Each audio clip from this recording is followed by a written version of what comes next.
Good morning, ma'am. We'll Morning. start the session in a few minutes, if that's fine. You need to enable screen sharing for me. Yes, ma'am, definitely.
Good evening, everyone, and good morning, ma'am.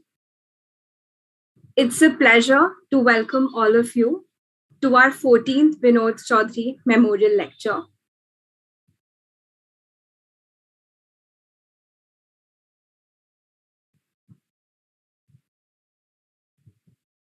It's an honor for us to have you here, ma'am. I'd like to hand over to Simra now for the introduction. Good evening, everyone. It is my privilege to once again welcome all of you to the 14th Annual Vinod Chowdhury Memorial Lecture 2021. This lecture has been organized as a part of the Vinod Chowdhury Memorial event, which is conducted by the Economic Society of St. Stephen's College in memory of one of our revered department heads, Professor Vinod Chowdhury. We are honored to have with us today the distinguished speaker for today's lecture, Professor Rohini Pande. Professor Pande is the Henry J. Heinz II Professor of Economics and the Director of Economic Growth Center at Yale University. I'm also glad to share that Professor Pande is a Stephanian of the 1992 batch. Her research is focused on how formal and informal institutions shape power relationships and patterns of economic and political advantage in society, particularly developing countries. She has done award-winning work on promoting the success of women in the economics profession and is also a co-chair at JPAL. Today, she will be sharing with us her valuable thoughts on the topic, Women and Work, from Cambridge University to India Today, on which she will be delivering her lecture. Recording in progress. I would now kindly request Professor Pande to please take over.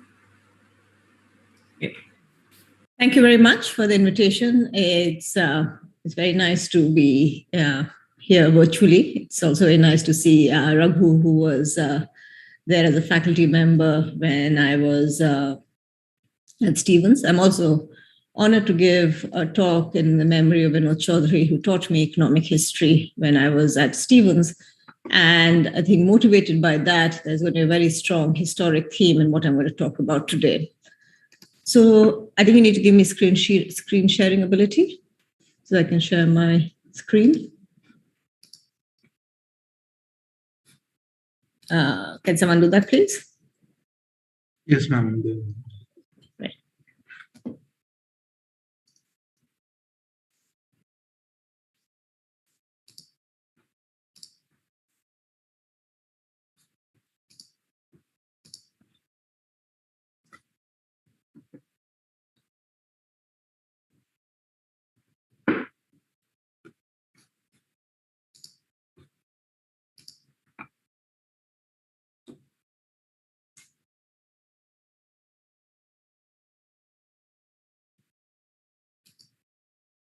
Okay, great. Okay, I can share it now. Okay, so can people see my screen? Yeah. Yes, ma'am. Okay, great. Okay, so so I'm going to maybe talk for around 35 or 40 minutes and then hopefully open up for questions. So this is work that I started doing this summer, and as I'll talk about, I think it has some parallels for thinking about higher education in India as well. It's joined with Helena Roy, who's a graduate student at Stanford. And really, I think the broad motivation is to think about the long shadow of history, but the long shadow of history in when it comes to women and work. So there's recently been a lot of interest in what we would think of in economic history as the persistence literature, in trying to understand how the nature of sex-segregated roles has evolved over time. And Esther Bosroop, who did a lot of path-breaking work, including using data from India in 1970, noted that in agriculture, while we see a role division, a lot of that, she argued, was driven by strength requirements. So, for instance, areas that required more of plow tended to have more male engagement with agriculture, leading women to then focus more on household responsibility, but generally argued that the system was quite flexible and non-hierarchical. You saw quite a lot of moving around depending on what was needed. Over the last decade and a half, economists have returned to this literature and looked to see if we see persistence. They haven't explained so much why we see persistence, but more focused on documenting it. So, for instance, in some very well-known work by Alessina, Nan, and Giuliano, they document how areas that saw more role division, where women tended to focus more on housework, saw these role division become more rigid over time. So plow-based societies tend to have a lower incidence of female wage work today. But as I said, they have not spent a lot of time trying to think about how this has persisted. There's some literature thinking about learning models, but I would say the documentation of persistence is probably stronger than the set of explanations that accompany it. Relatively, I think there's a complementary literature that developed somewhat separately that thought about women's labor force participation over time and linked that to cross-country income.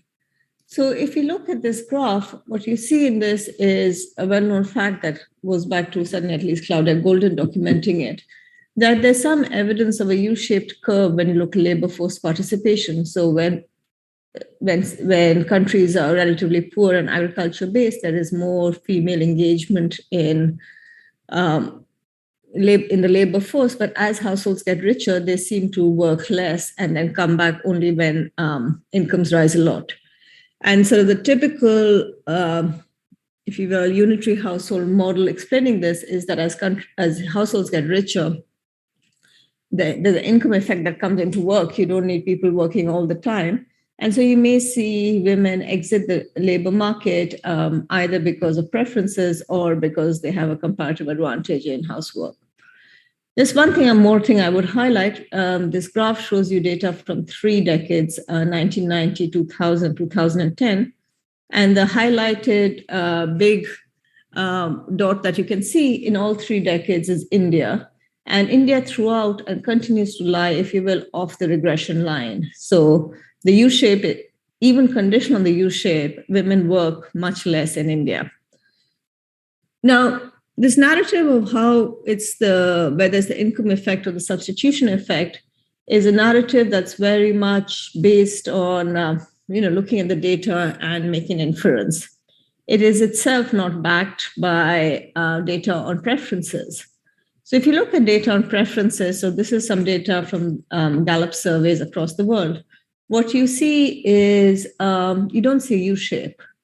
You do see evidence that there is an income effect, that as households or individuals get richer, they have a preference for leisure. So the proportion of women who want more work goes down.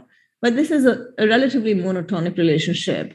We don't see evidence of this U-shaped curve. And so I think this raises an alternative hypothesis, one that I'll explore in today's talk, that perhaps some of the declines that we see in women's work, or maybe another way of putting it, their failure to access non-agricultural job opportunities, reflects less their preferences but perhaps more institutional structures that makes it hard for them to enter.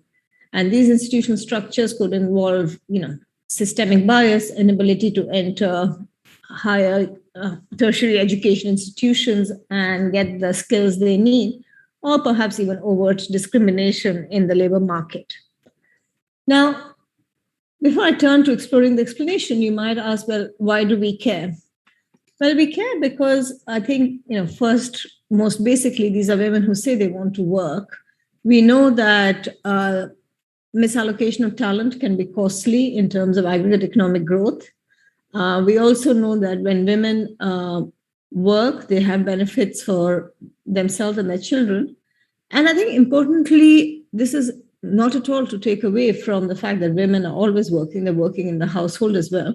But actually getting paid for your work is important.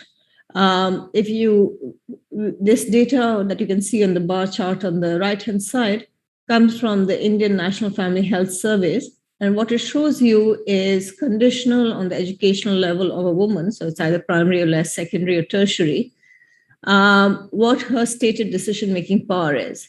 And in all three cases, you can see that women who do not work just have much lower decision-making power within the household. So, of course, they're probably working extremely hard, but somehow the inability to access resources limits their ability to have agency. So as I said, what I'm interested in exploring today is really why and how do gender norms perhaps limit women's access to wage work? So, and in keeping with this being a memorial lecture for Vinod Chowdhury, I want to start by thinking about economic history. So I'm going to go back to the Industrial Revolution and Victorian England and talk about how we saw the emergence of these separate norms and how they've been important in keeping, if you will, the pipeline narrow for women, in particular in that time period. What did it do to university education? And then I want to kind of bring that forward to talk about how do we think these norms persist. And I want to talk about the role that marriage plays in enabling this. So I think the first part of the talk may be a little bit, if you will, depressing in that it sort of talks about institutional barriers that emerge over time. But in the second part, I do want to turn to thinking about what have we learned from policy, from research on how we can broaden the pipeline. So just to remind you, the Industrial Revolution was really by many seen as the point where we start seeing modern economic growth begin across the world. It started in the late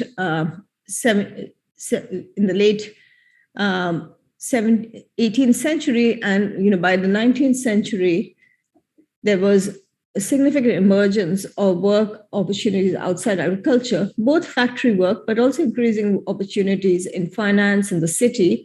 And as colonialism spread, also a rise of opportunities for typically young men to go to the colonies as administrators. These jobs were well paying, but there were not a lot of them. And so inequality grew in this period. So the Gini in Victorian England increased from 0.4 to 0.62. And interestingly, this was also the period where you saw the emergence of the breadwinner ideal. So this idea that an appropriate job for a man was one that he could support a family on. That it was an aspirational goal that began as a middle class ideology and spread throughout even to the poor working class population. That you want to be able to earn enough to support a family. And underlying this was an ideology of the separate spheres, which I think you, for instance, often hear about in many developing countries, including India. And this was the idea, sort of like many, I think, negative ideologies, it tries to give a cover of equality. So it was often described as the separate but equal spheres ideology, which described that men and women by nature had different characteristics. So men are more, outgoing, more willing to engage with the world, and therefore the sphere that they belonged in was the public sphere of work, politics, and finance. Women were portrayed as altruistic, as caregiving, kind of damned by being nice, if you will. And the sphere that they was seen appropriate for them was the private sphere of domesticity. Now, while this was going on, there was also recognition that in order for women to successfully nurture children and bring up the next generation, they would need to be educated and potentially engage in teaching children, since education was increasingly what there was a premium on in the labor market. And I think what this meant was it led to a significant emphasis on higher education and universities, especially universities. So coming to Cambridge, and I'll talk in a minute about, I think, the resonance of Cambridge for St. Stephen's as well. This was a time period where the university started moving away from being just places whose main job was seen to train the clergy. So they also saw an expansion in matriculation rates. So there was almost a doubling during the 19th century. You saw the introduction of undergraduate degrees in a broader set of subjects. So again, this idea that what was required in the labor market was not just more skilled individuals, but also technical education. And then there was also a founding of women's colleges. So 2 women's colleges came up, Newnham and Girton, which were aimed to allow Cambridge to educate women, although without granting them degrees. There was a belief held by many that, as I said, they need an education in order to educate their children, in order to be school teachers, but there wasn't seen to be a need to grant them degrees. And we come back to the arguments made in favor of that. There was also a period, I think, since we're talking to young economists, this was actually a period that saw the introduction of economics as an independent subject, and a very important role was played by Alfred Marshall, whose book, The Principle of Economics, you may have come across, or you've certainly probably heard about Marshallian demand. He was the founder of neoclassical economics. He started teaching in Cambridge, and at the start of his life, he was quite positive on women's education. He met Mary Paley, who was one of the first 2 women to actually take a tripos degree in moral sciences, which underlay this. And they worked together, they got married. Mary Paley Marshall describes how, women in this period took education very seriously. They saw themselves as a pioneer. But she, after her marriage, collaborated with Alfred Marshall on a book on the economics of industry. It was quite a progressive book for its times. It talked about how the gender gap in wages, for instance, and I'll read out a paragraph from their book. It described, in England, many women get low wages, not because the value of work they do is low, but because both they and their employers have been in the habit of taking it for granted that the wages of women must be low. And I think at a point in time when the breadwinner ideal was pushing very strongly against this, saying that men need to earn more because they have to support a family, this was a pretty liberal text. So women entered the university, and they were not given degrees, but they could take the exams, the final exams. And they started doing as well, and in some cases better than men. So to give you 2 examples, Agnata Ramsey and Philippa Fawcett topped the university respectively in classics and mathematics, which were seen as 2 of the main degrees. And this was, I think, reflected in a general concern that it was not appropriate for women to be taking a space in the public sphere. So one of the immediate sort of institutional reactions was restrictions on women's access to libraries as a way of ensuring that they didn't get too much time to study. I bring this up because I think, again, when we think about a lot of discussions today about how the lack of women in STEM subjects, the lack of women in, say, even economics reflects the narrowness of the pipeline. I think it's important to remember that the pipeline is often narrow because of institutional constraints, such as restriction, making it just harder for women to access libraries. So in Cambridge, over this period, as women entered and started doing well, there was a growing social movement supported both by some men and women, arguing for equal rights for women, with 2 important domains being suffrage and college degrees. So, for instance, in 1880, there was a petition in the university for women's degrees, but the motion which finally was brought and discussed between 1896 and 97 was defeated. And unfortunately, at this point, Alfred Marshall had turned viciously against women getting degrees. And a lot of his arguments, as you will see, are built on this idea of separate sphere norms. So the justification was used of separate spheres in order to keep it. Here are just two pictures from that time. So on the left, you see, a poster which pushes against women. And on the right, and I find this as a development economist quite fascinating, one of the things that the men who were opposing it did is that they put up this caricature of what they thought was a caricature of a woman on a bicycle. And I think it's kind of interesting because recently in development, in India and other places, we've seen government policies giving girls cycles in order to go to school. And while they've been very successful in increasing girls' education, Karthik Muralidharan and a couple of other authors have a paper documenting this for Bihar. What it has not done is translate into getting these women jobs. So cycles can help you perhaps get to school. Here, it can be used to sort of mock the role that women might play. But I think it's also a reminder that a cycle can only get you that far if the systems remain close to you. So how did the men in this time make their case for denying women degrees? So I think if you look at Marshall's writing at this time period, he made three arguments. So the first was that, women are not suited to the public sphere. And I think the argument he made there, I've heard versions of this starting from my undergraduate degree onwards, which is, economics it requires a certain kind of brilliance that, some people have more than others, right? So Marshall wrote in 1894, economics is like a fine chest of tools which not turn out anything of value except in skillful hands. Of course, the argument is quite weak. It's not clear how he makes a jump from the first line to the next line saying that economics is a subject unsuited for advance by women.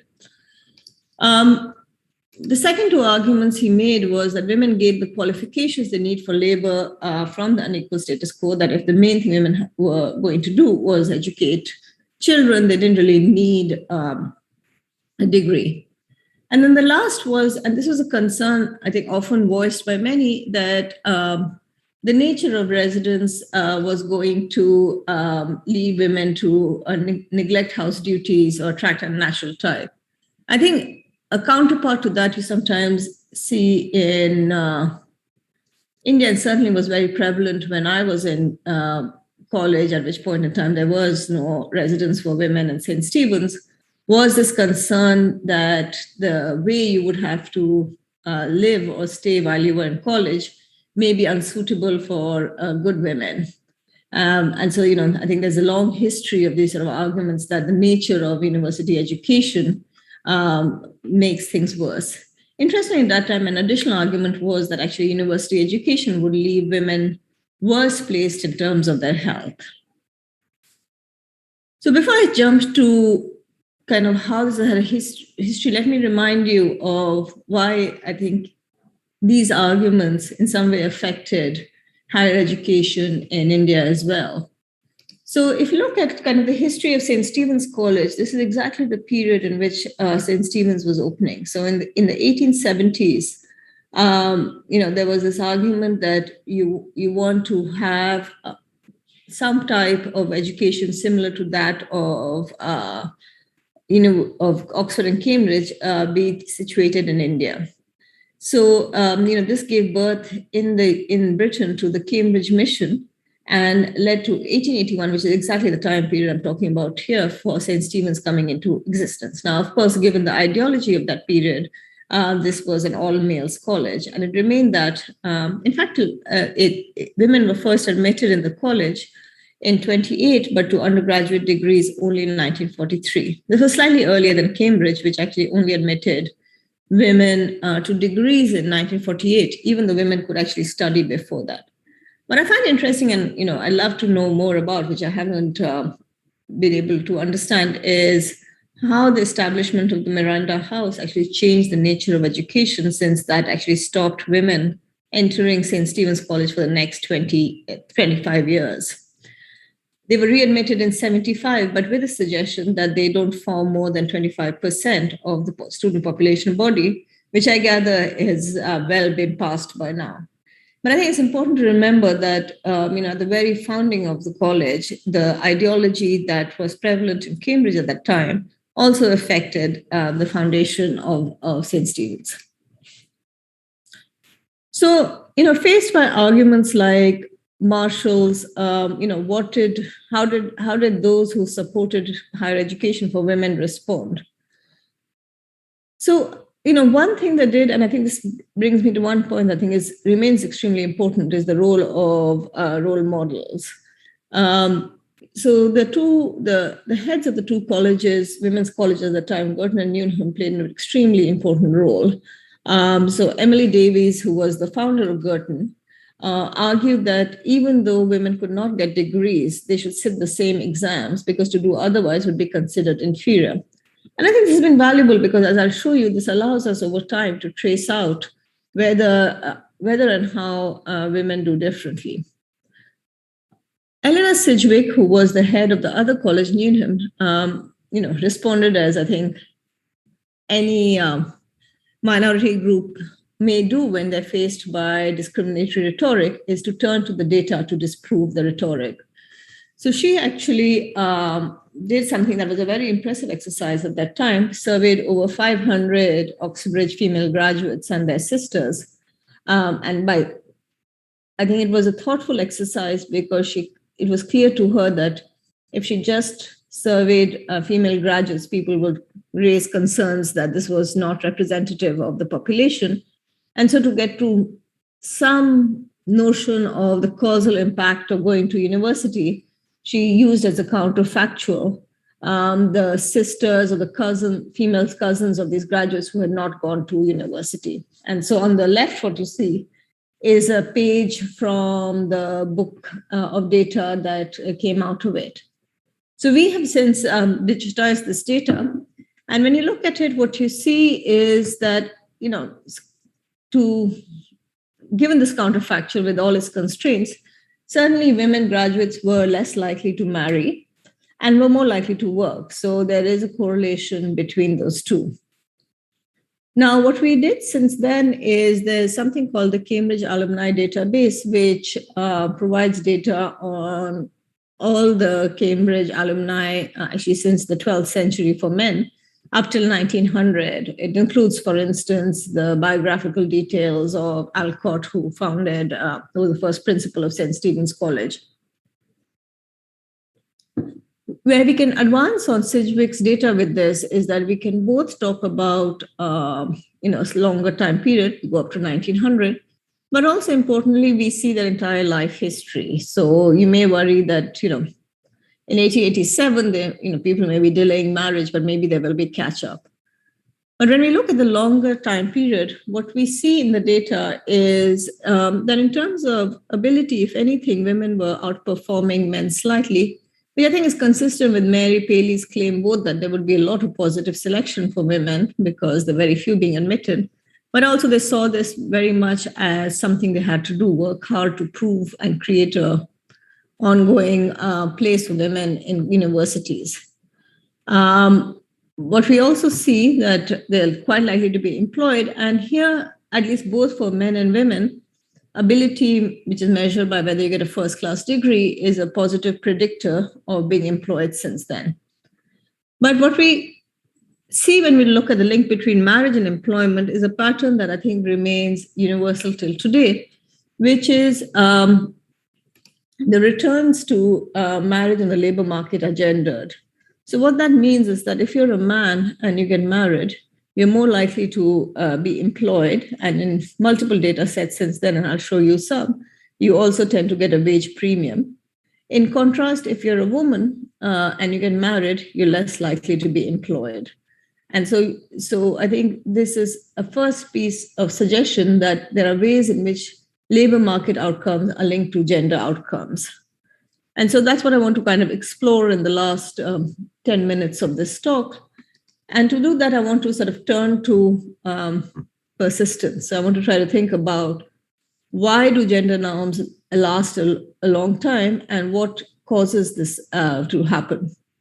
So a number of surveys collect norms data by looking at beliefs in statements. So two common ones are when jobs are scarce, men should have more of a right to a job than women, and that a university education is more important for a boy than a girl.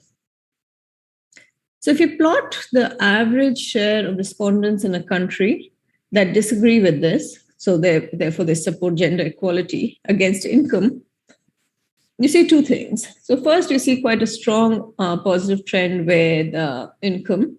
So, as countries get richer, there appears to be a general move towards being more progressive. However, even in the more progressive countries, you don't reach full support for gender equality. So if you take a country like Sweden, which I think people think of as a very progressive country when it comes to norms, you still find that both for jobs and higher education, there's sort of a resistant 20% of the population that believes men have more rights to it. And I think on these measures as well, I would say, India continues to not do very well. You find typically gaps of around 40 or 50% when it comes to equality. Now, these norms, what we're interested in this question is persistence. One way that norms persist is actually by influencing formal structures, and so they influence labor laws. So an early example of that comes from actually the Beveridge Report. So the Beveridge Report, which was published in England in 1942, really set the base for the social insurance system. It was, for instance, the basis for the national health system in Britain. And, it stated up front that every woman in marriage will become a new person.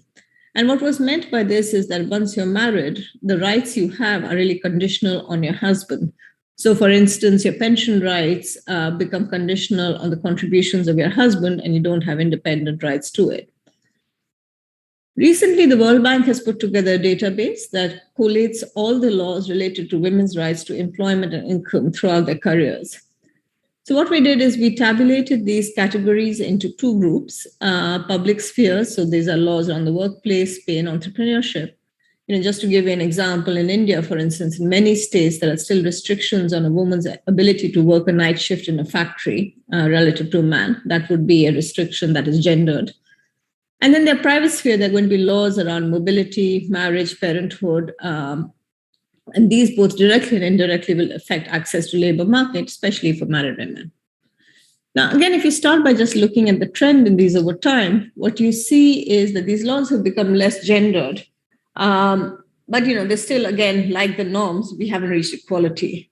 At the same time, the other thing I think is striking, we'll come back to, is if you look at the bottom two lines, the purple and the blue, so that's low-income countries and lower middle-income countries, they really don't see, lower middle-income countries look a lot like low-income countries. So India, for instance, features as a lower middle-income country. It's not looking more like low-income countries, it's looking more like low-income countries than upper middle-income countries. And this is something that we're going to explore to see whether points of structural transformation, which is arguably what lower middle-income countries have started on, may actually be constraining, may actually be a point where more conservative norms emerge. And our final piece of data in terms of persistence is by looking at this link between marriage and labor market outcomes. So what does this graph show you? So this graph shows you the labor force participation separately for women and men. So the orange dots are for women, the triangles are for men. And it's the ratio of the fraction of the ratio of labor force participation of unmarried to married.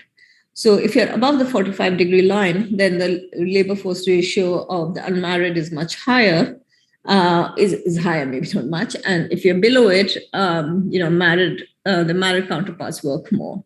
And so what you can see very clearly is that for men, the mass is on the right. So they're more likely the labor force participation is higher when they're married relative to unmarried, and the opposite is true for women. You can see this very, very clearly if you look at the data for India in particular. So this is from the Periodic Labor Force Survey in 2018. And what you see for men is, I think, the very expected pattern. They enter the labor force slightly later than in some other countries, but by the age of 24, but certainly before 30, close to 100% are in the labor force. And then that remains flat until the age around in the early 50s, at which point retirement starts to hit.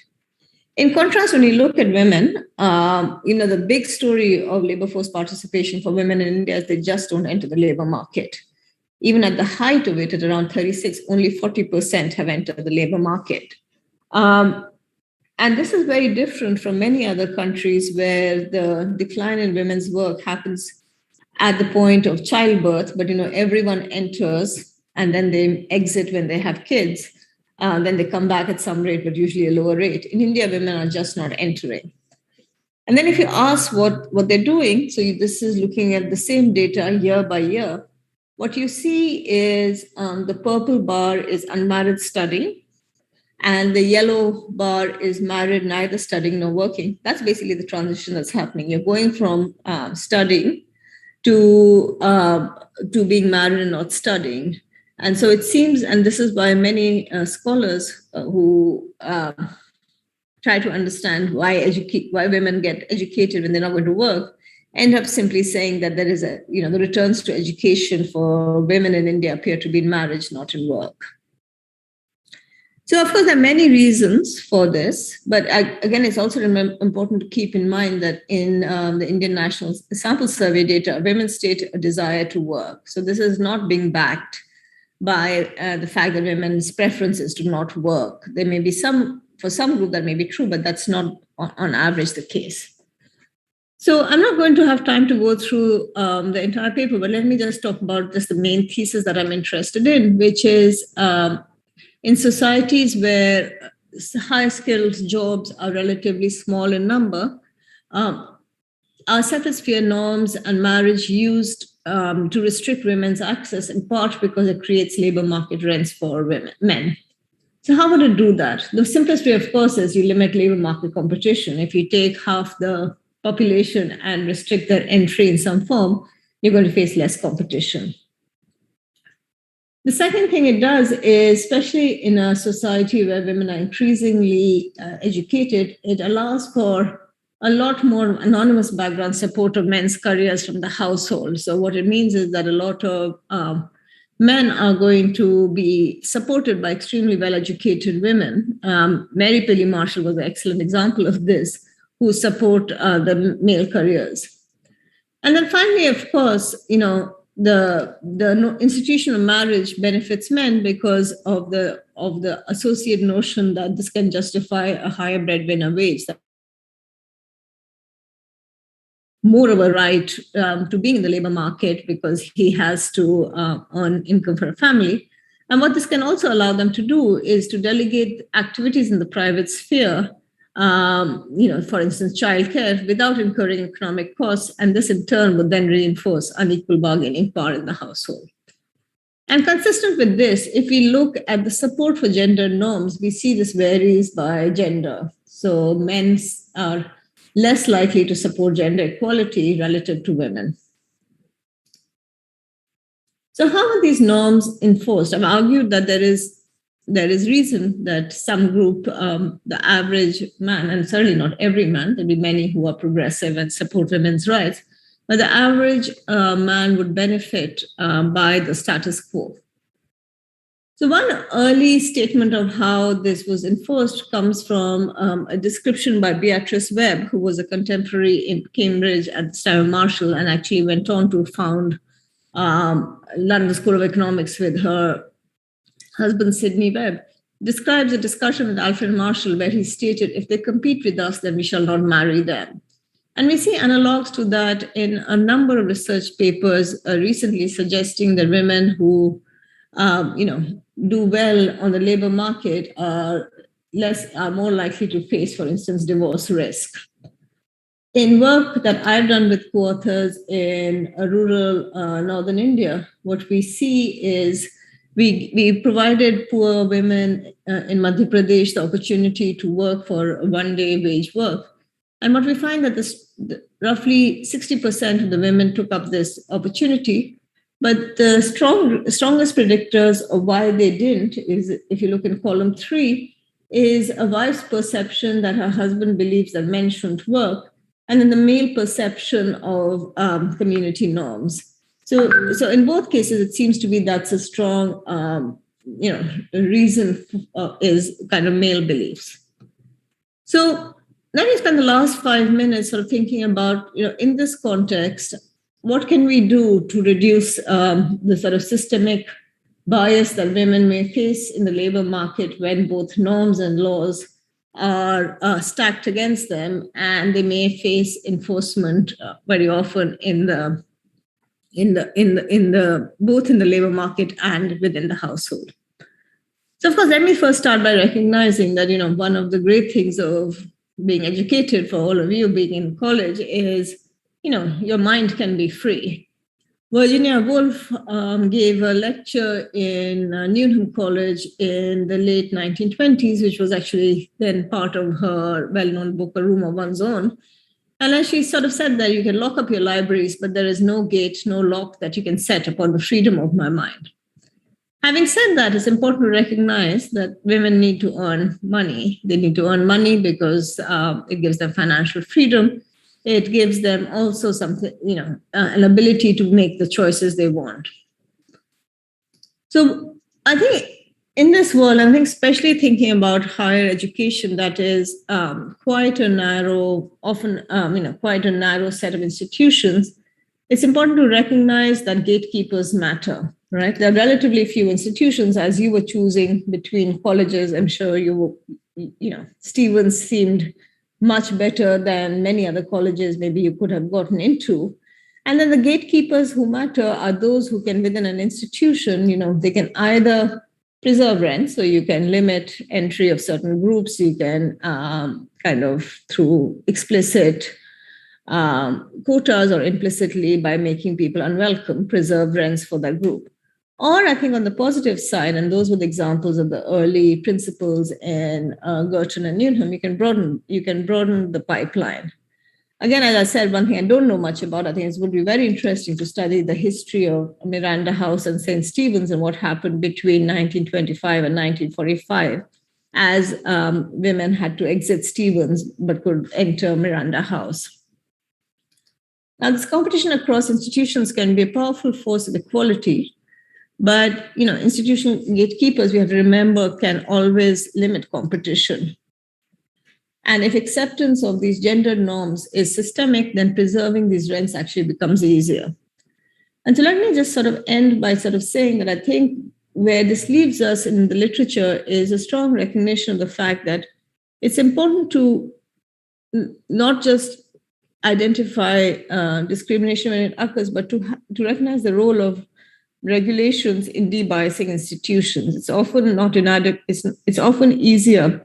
And my previous colleague at Kennedy School, Iris Boni, has a great book on this, to say that, debiasing institutions by having rules, having regulations that ensure equality can often go a much further way than trying to focus on single individuals who will come and go. So let me stop here and open up for questions now. And thank you again for the opportunity to speak. Thank you so much, ma'am, for the insightful lecture. Now the floor is open to questions. So the participants can either write in the questions in the chat box to the questions moderator, or they are free to unmute themselves and ask the question.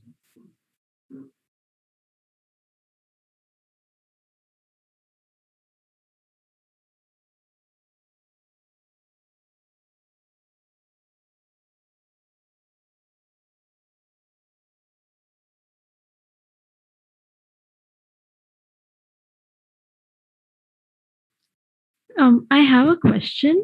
Just one thing before I ask it. I think the chat is disabled. So for people who might be wanting to put the question on the chat, it might not be possible for them. But ma'am, my question was that in the beginning of the lecture, you showed the U-shaped graph for female employment. I wanted to know if the U-shape varies on the basis of the weight of agrarian employment in total employment. So is it that if women are a larger part of the agrarian workforce and the U-shape is more pronounced as compared to a country where urban employment takes up a higher weight in total labor force participation? Thank you, ma'am. I mean, that sort of underlies to some extent the graph, in that obviously when countries are at low levels of income, then their primary occupation is agriculture, and women are more likely to work in it. So certainly underlying this U shape is the notion of structural transformation. And so it's when we have the labor force increasingly moving out of agriculture is when we see the dip in female employment. And I think the two, if you will, alternative explanations are one, that women are opting out because they're richer. And the second is that there are not a lot of high-skilled jobs at this point. They are jobs that are paying relatively well, and women are rationed out of those jobs. I think the second is a theory that actually Esther Bostrup also explored in her book, where she discussed how points of structural transformation may be points of marginalization for women. Thank you so much, ma'am. And if I may ask one more small question, how did, in the graph where we spoke about gender norms and support for gender equality, how did we quantify those norms? Was it like a self-reported scale, or? Yeah, so usually kind of norms are these self-report on survey questions like, if there's a scarcity of jobs, do men have more of a right to jobs than women? They, of course, have, I think, a set of issues. They're going to have a lot more social desirability bias, for instance, so people may report what they believe is the right norm. So I think it's a ripe area for research to try to think about how to get more objective measures of norms. Right. Thank you so much, ma'am. Thank you for your lecture. Ma'am, so one of the questions is, in one of your studies, you laid out descriptive facts about female labor force participation in our country that help us identify constraints to higher participation. One of the reasons mentioned is how willing female non-workers have difficulty matching two jobs. The Indian government does have a lot of programs and schemes in this aspect. Do you think these schemes are having any sort of impact regarding the same? So you're certainly right to say there are a lot of schemes. I think it's too broad brush to try to answer all schemes. I think this is the point where you want to look at different schemes. One of the, I think, basic facts which I think a lot of these schemes run up against in general is that in India, as in many countries, moving out of agriculture means moving to jobs that are more likely to be in urban and peri-urban areas. So if you look at the Chinese experience of growth, the period of growth saw very high rates of migration of young women to coastal towns where the garment industries were.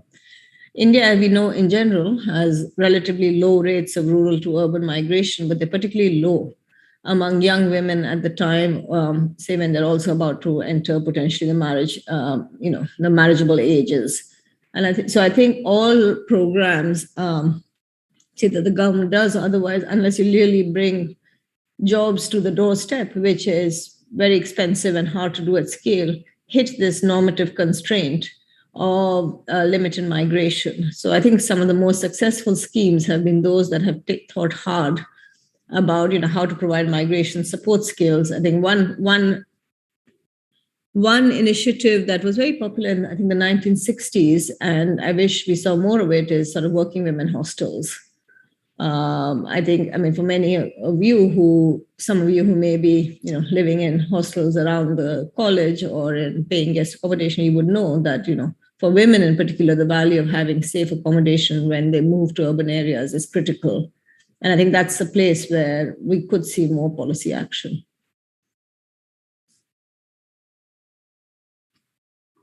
Thank you, ma'am. Ma'am, the next question is, Do you think in the Indian context, lack of family support is one of the key reasons why women shy away from entering the workforce? So I don't know what family support means, because family can be very large, right? Family can be your parents, it can be your in-laws, it can be your husband. Again, I think the way one should think about it is it's a set of normative constraints that maybe make it harder often for say your husband to think about the social sanctions they may face if their wife works, or for parents to feel about what would happen to someone's marriage prospects if they don't do it. But certainly, I think, to the extent that parents are clearly increasingly very willing to let their daughters study, I think what we need to ask is what would it take in terms of institutional support for that to extend to a willingness to have them work.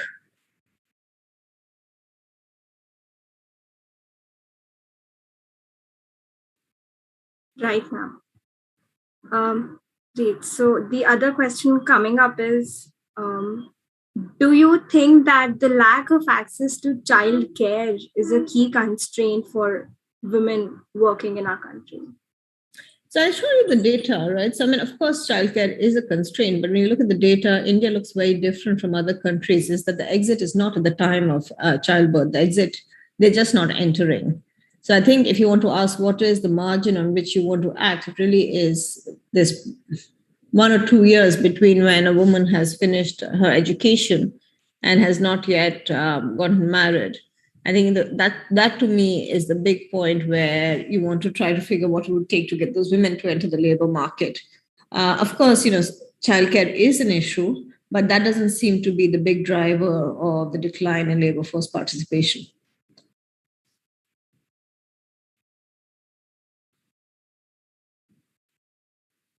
Great, ma'am. So the last question I think that coming up is,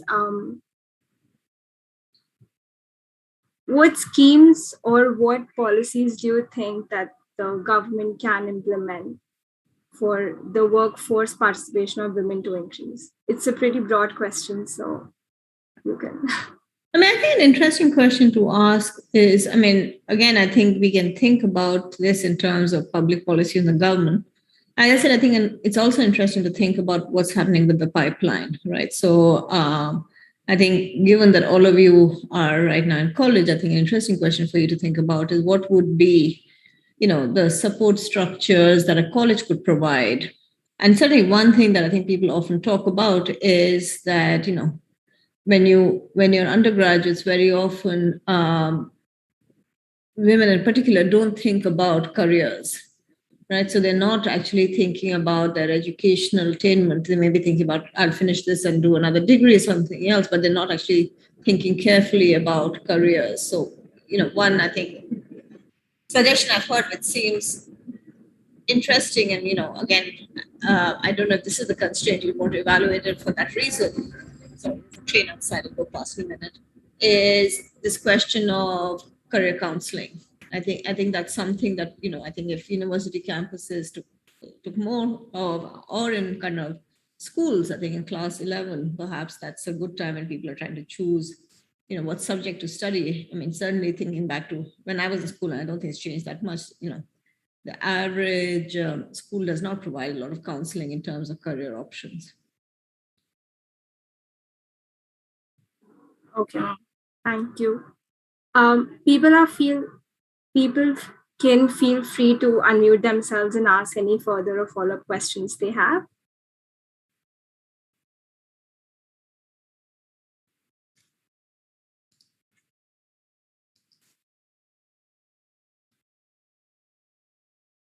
Well, thank you very much. It was very nice to. Yeah. Now we just like to call upon Professor N. Raghunathan to speak up a few words.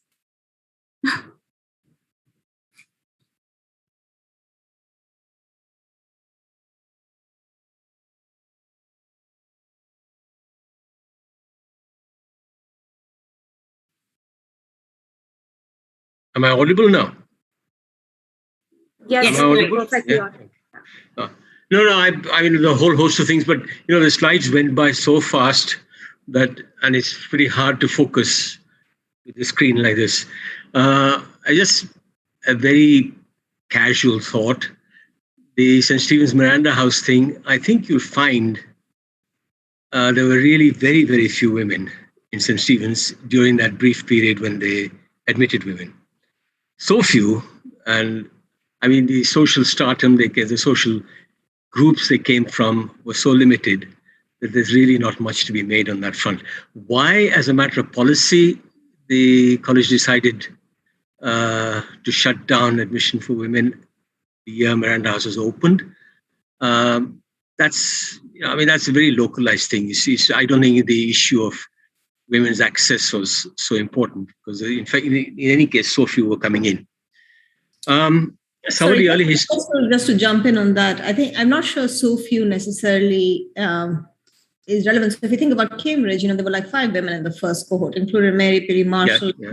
So I think few can be also quite powerful. So I would not think the numbers is the best indicator. Okay, I mean, it indicates willingness. It indicates where you stand in some important way. I agree with that.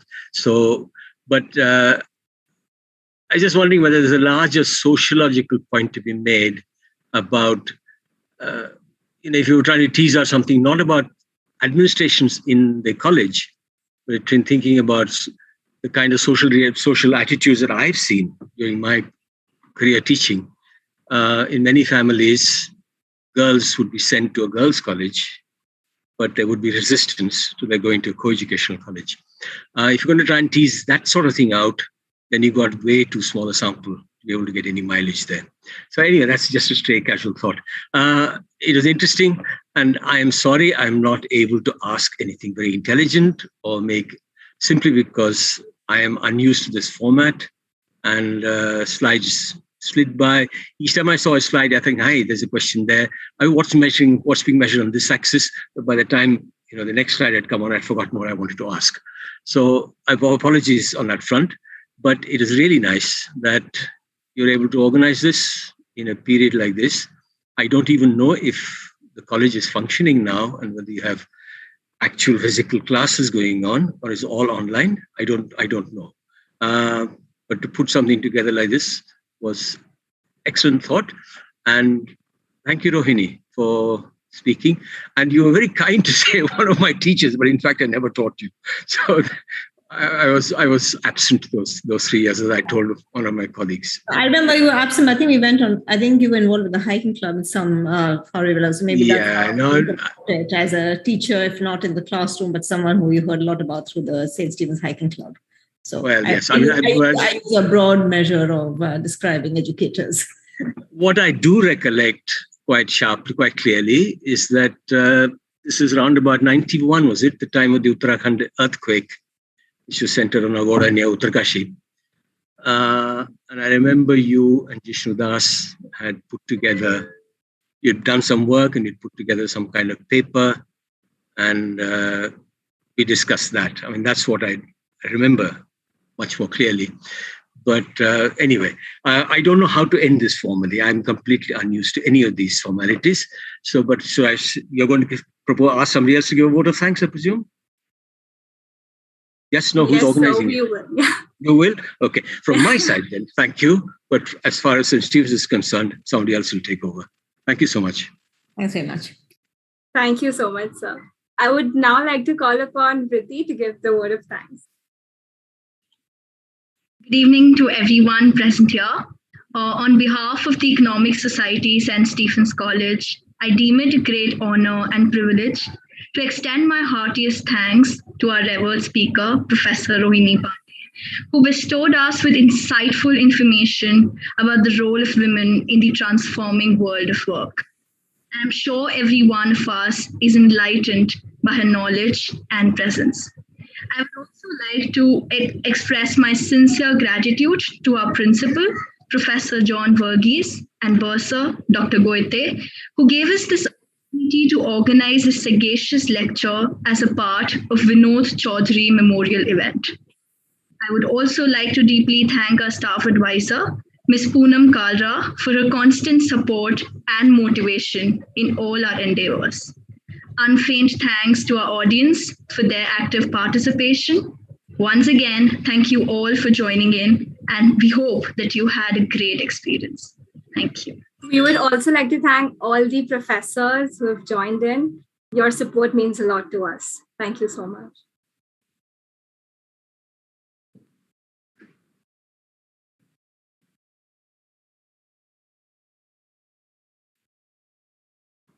Recording stopped.